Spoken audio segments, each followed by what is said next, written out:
Hello, my name is Brandon Gibson, and I am going to be reflecting over the course Education 553 using the internet. So, overall, the toughness of this course was definitely a little bit difficult.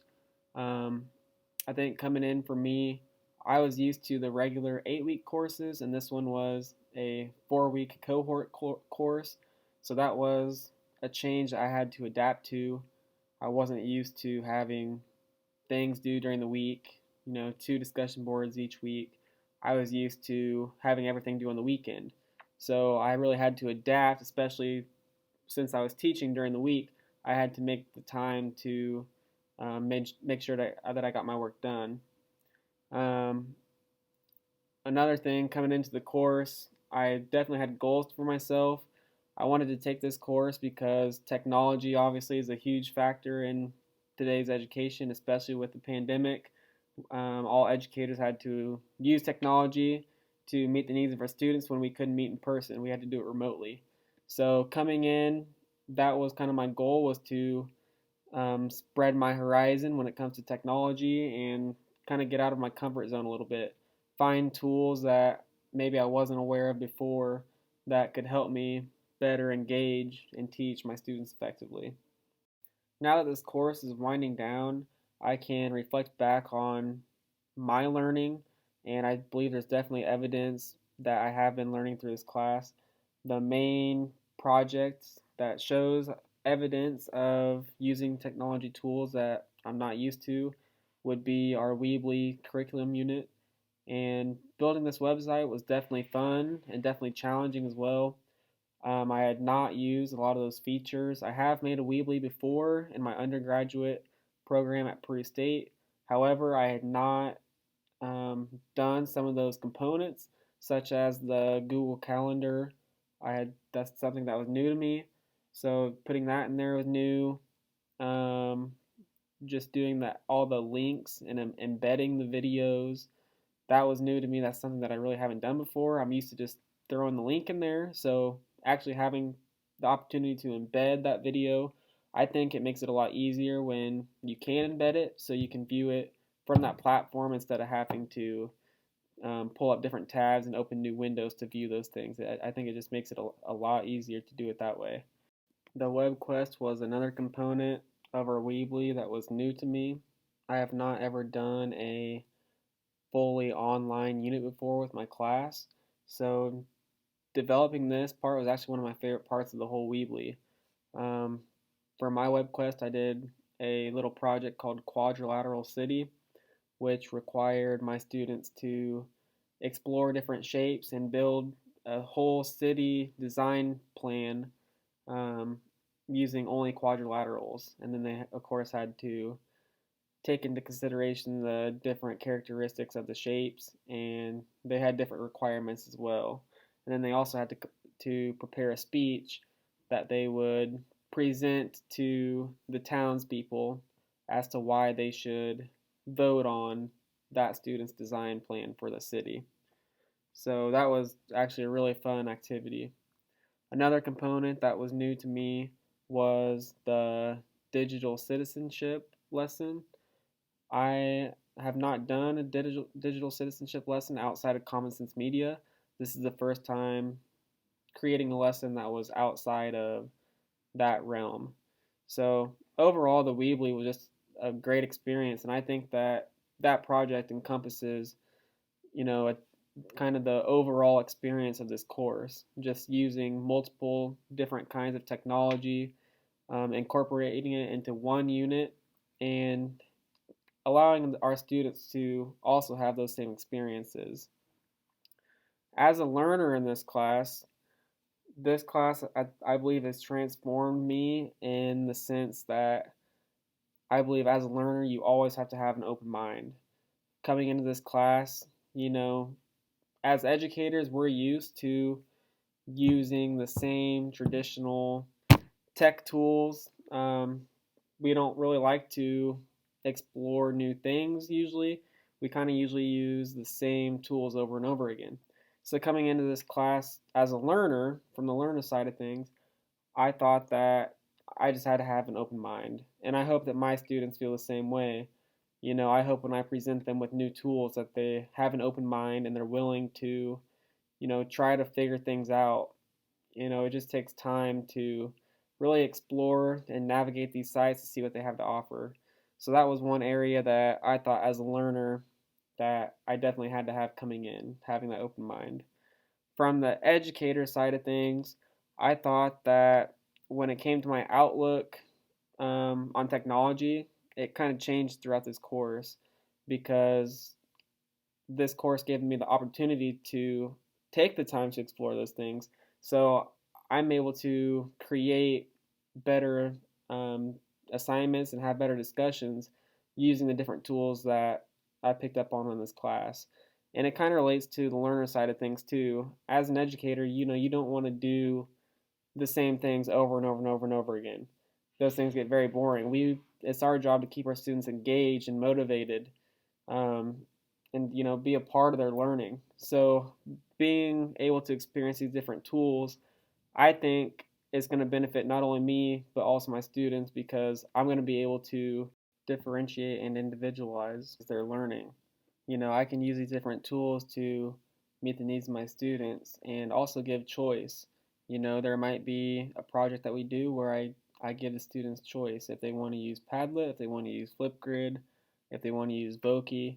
I can give my students that choice. So just being able to have different tech tools under my belt gives me those options to differentiate that way. Moving on to resources that I thought were beneficial in this course. One of the resources I found was actually a blog that I found on Twitter. This blog was by George Koros. And basically, in this blog, he talked about how it's very important to have an innovator's mindset. And I thought that was intriguing because if you looked at each component of this innovator's mindset, each one of those components related directly back to empathy. And empathy in my school building right now is one thing that we are trying to emphasize with our students. We actually just implemented Second Step, which is a social and emotional curriculum. We literally just started the first week of March. So being able to read this blog from his perspective really made me reflect on how important it is to have a social and emotional learning curriculum. Empathy and being able to understand how our classmates are feeling is something that I feel my students really need. They need that instruction. Teaching fourth grade, not all my students really put themselves in their classmates' shoes. So when they say something mean or say something that they shouldn't say, they don't really think about how they're making that other student feel. So this is a concept that's very important to me that I feel I was able to pick up more information on by reading this blog. Moving on to other resources I thought were very, very interesting and important and that I plan to use more of includes Flipgrid. I absolutely love Flipgrid. I love that it's set up like kind of like a social media platform, and I just know that my students would love it. That is definitely a tool that I plan on using. I like that when you record, it's very easy if you mess up to just start over, start fresh. It's quick and easy, so I really enjoyed using Flipgrid in this course. Padlet is another tool that I thought was great. I would love to use this to jumpstart my lessons. Having a jumpstart question would allow my students to get their minds thinking, get their brains flowing as they are being introduced to the new topic or concept. Another digital tool that I would use personally, I probably wouldn't have the students use, is Canva. And I would use Canva to create classroom posters. In this class, I got the opportunity to make a couple infographics. The first one I did was on the ISTE standards. So this was something that I was very proud of that I would definitely be comfortable with displaying in my classroom. And then another one I did was on technology integration approaches. So this one was kind of a two-piece infographics. This was the first piece, and this was the second piece on different technology integration approaches. So Canva is a great tool to create different posters that I could place in my classroom, or just to put different data on, different statistics on for my classroom. Just kind of reviewing a few more resources that I won't go into detail about is Voki. The students love the avatars on there. PBS Learning Media has a lot of great resources. Screencastify was one that was new to me that allows you to record your screen. Prezi. Prezi is another one that is great for presentations. I'm used to using PowerPoint, so using Prezi I feel it is a lot more engaging. And then WordArt. WordArt's another fun one that students can use. It kind of makes a shape, and then they can put keywords on there. I would definitely use this for synonyms and antonyms, or just the main idea of a story, etc. So that brings me to Twitter as a professional development tool. The past 4 weeks, I have used Twitter, the hashtag EdChat, to find resources that would benefit my classroom. I found Twitter to be a great tool. It has a lot of resources. However, I was not a big fan of actually searching in EdChat to find those resources. After a while, I felt like you really had to search to find something that benefited you in your classroom. Um, so for me, I think Twitter would be better just to find educators that you know or that you've maybe seen in person before. So, for example, I have seen a couple presenters, a couple principals that have presented at conferences that I've been to. So, I actually follow those guys on Twitter, and then they started a mission. They call it Mission Monday, where every Monday they have a mission for the students. So usually it has something to do with kindness, and spreading positivity throughout the school. So that's something that they post pretty much regularly about, and that's something that I'm able to see through Twitter, and that gives me ideas for my classroom as well. Um, Especially during this year, positivity is something that we want to continue to spread. So being able to follow different educators that way, I feel is easier than actually trying to type in and searching for resources through Twitter. So moving forward, I definitely still plan on using Twitter, but it'll be more in the sense of me finding reliable educators and effective educators that I can follow and relate to, and just pick their brains on what will benefit my classroom and my students.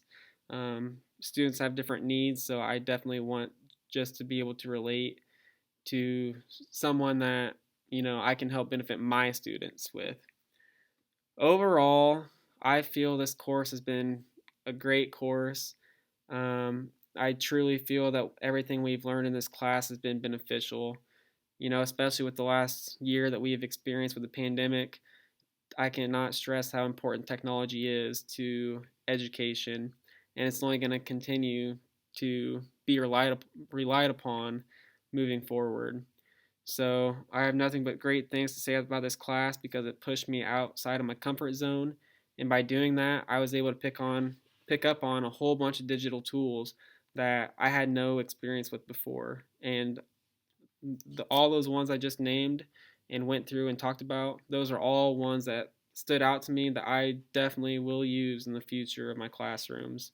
So I'm very appreciative of this course, and I can't wait to explore these tech tools more moving forward. I appreciate everything this class has done for me. Thank you.